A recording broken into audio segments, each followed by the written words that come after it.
Welcome to a special High Holy Day episode of 7 Minute Torah, the podcast where we explore the Torah portion together, what it meant, what it means, how it relates to our lives. I'm Rabbi Ayeka Streiffer. Thanks for tuning in.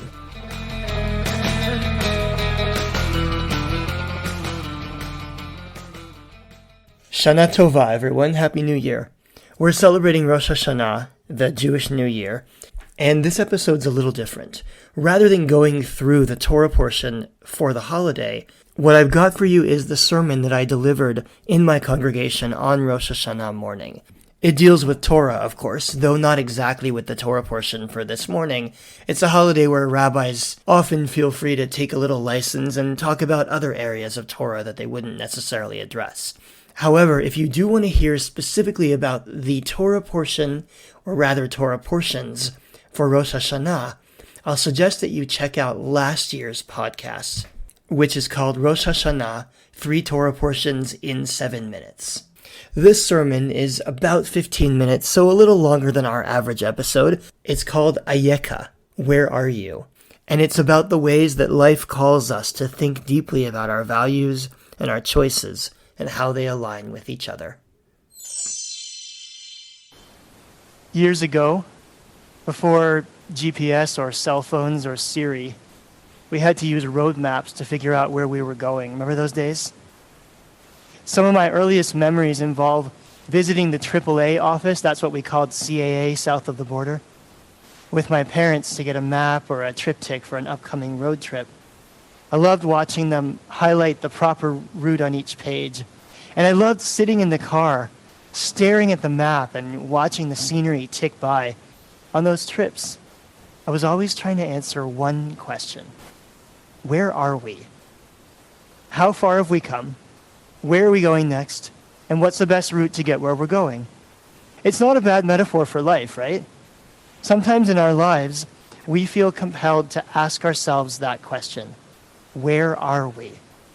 How far have we come? Where are we going next? And what's the best route to get where we're going? There is a roadmap inside each of us that helps us live our most authentic life. That helps us to figure out what we really believe and to align those beliefs to our actions. That's the work that Judaism calls cheshbon hanefesh, taking an accounting of the soul. Now, in theory, we could be doing that work all the time, always evaluating our decisions, always thoughtfully plotting our next steps. But in practice, let's be honest, life gets in the way. It's easy to go along on autopilot, to use a second driving metaphor of the morning, and to forget to ask ourselves big questions. That's why once a year, we have the High Holy Days. During these 10 days, we are called upon to do cheshbon hanefesh, to take out our roadmap, to hold it up, to ask ourselves big questions about where we've been and where we're going. On these 10 days, we have the opportunity to ask ourselves what might be the most important question of all. Ayeka, where are you? Now, the opening chapters of the Torah, the story of Adam and Eve, tell us that this is one of the first questions that was ever asked of human beings. I think most of you know the story in its broad strokes, right? God creates Adam and Eve and places them in the Garden of Eden. God tells them they're allowed to eat from any tree in the entire garden except for one, the tree of knowledge of good and evil. Etz hada'at tov hara. So what do? They eat from that tree, of course. How could they not? But it's what happens next that might be most interesting. After Adam and Eve eat from the forbidden tree, the Torah says, "Vayishma'u et kol Adonai Elohim mitalech bagan." They heard the sound of the eternal God moving around, stomping around in the garden, and they hid among the trees. Vayikra Adonai Elohim el ha'adam, and the eternal God called out to the humans and said, "Ayeka, where are you?" And Adam replied, "I heard the sound of you in the garden, and I was afraid, so I hid." Then God punishes them, banishes them from the Garden of Eden forever. Now, we usually think of this as a story about sin and shame. Adam and Eve screw up. God comes tromping through the garden and shouts out, "Where are you?" and the humans cower in shame and hide like bad children. I think part of the reason we read the story that way is because that's a very familiar feeling, that feeling of being in trouble, that feeling of being exposed. How many of us also have things about ourselves that we are ashamed of, things we think we need to hide because they make us bad or defective or unlovable? The psychologist Gay Hendricks writes that deep down, I'm quoting here, many of us believe we are flawed, not destined for greatness, or simply not good enough to deserve the dreams we want to achieve. We can relate to Adam and Eve because we also walk through the world with the fear that we might never be good enough. And the biblical story has been reinforcing that idea for a really long time, and so have the High Holy Days, telling us we need to beat our chests and fix ourselves. But what if that's not what the story's about? What if there is another way to read that ancient story? And what if this new reading has the power to transform the way we feel about ourselves, the way we feel about our shortcomings, the way we feel about our place in the world? Let's rewind the story and look at it again, if you don't mind. Adam and Eve eat the fruit. They know they weren't supposed to do that. They know it was against the rules, so they hide. Then God comes through the garden demanding to know, Ayeka, where are you? So that God can punish them. But that's where the problem is, because this is God. God knows where they are. God can't be looking for them to punish them. It doesn't make sense. So there must be some other reason that God asks that question. And here we can turn to the commentators for more information. The Malbim, who's a 19th century Ukrainian commentator, teaches that Ayeka, where are you, is a spiritual question. Where are you spiritually? Where are you in terms of your actions and your values? In other words, hey, Adam and Eve, why did you do that? Let's talk about it. And Rashi, the 11th century French commentator, who's often considered the great explainer of Torah, Rashi agrees completely. He says, Yodea haya hechanu. God knew where Adam was. Ella likanesimo bidvarim.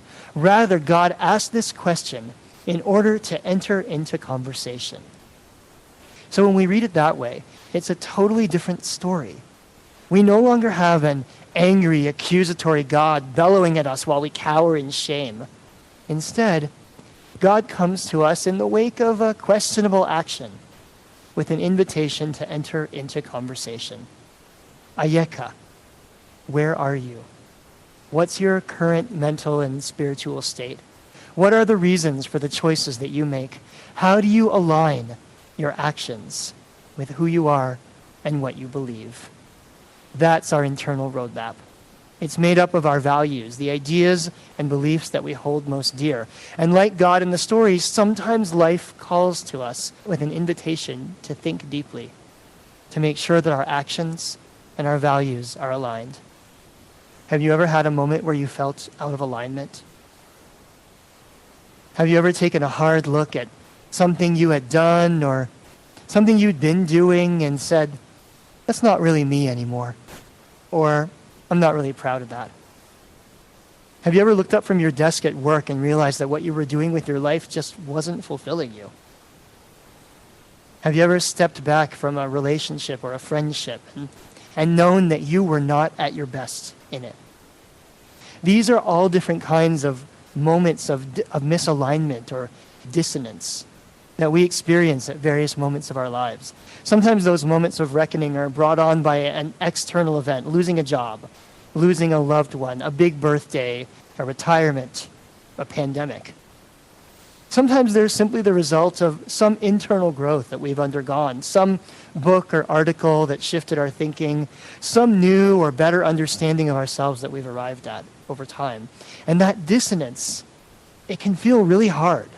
We gain a lot of security in life by defining ourselves around the things that we do and the things that we accomplish, our titles, our careers, our relationships, our habits.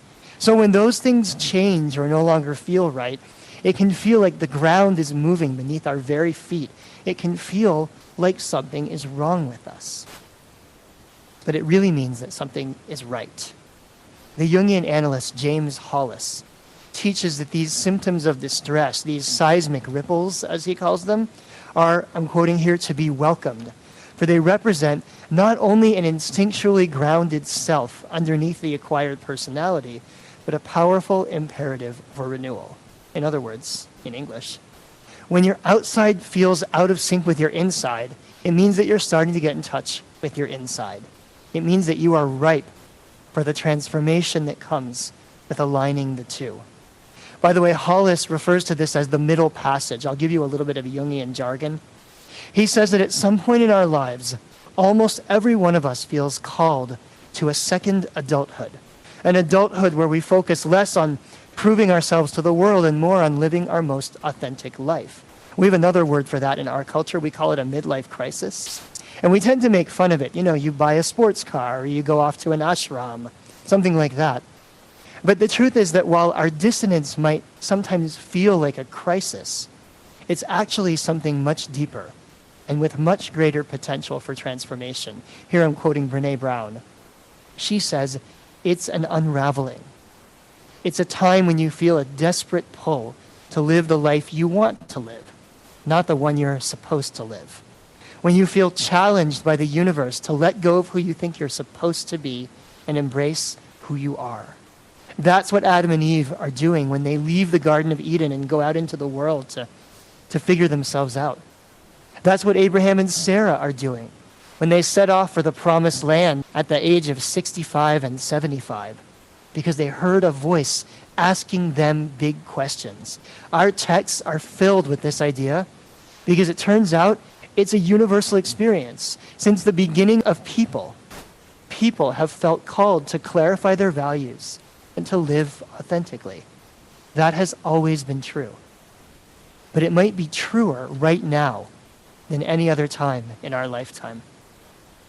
This past year, we've all lived through something deeply destabilizing.